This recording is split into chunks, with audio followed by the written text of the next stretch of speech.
It's in bold letters on the marquee. That's entertainment, a drag performance at the Leeds Theater, with not a single ticket left to buy.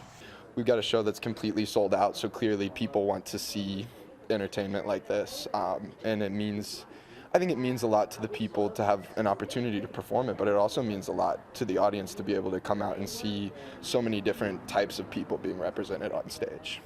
While the performance itself may be sold out, a small group of people did show up in downtown Winchester who say they're against it. Well, we are not for a drag performance, that's for sure.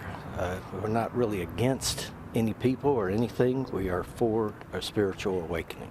David joins a couple dozen people who say they're praying for Winchester, walking through Main Street in front of the theater. Each person has just been praying as they felt led, so that's between each individual and God. Jacob Ernst joins a small group standing in support of the theater as the group walks by before Saturday night, when Brett Chevron will take the stage as Miss Niagara. Honestly, could cry, knowing the support. And it just makes me want to do it more. I know I'm doing a good job, whether it's not hurting anybody. The show has raised around $10,000 to benefit the theater.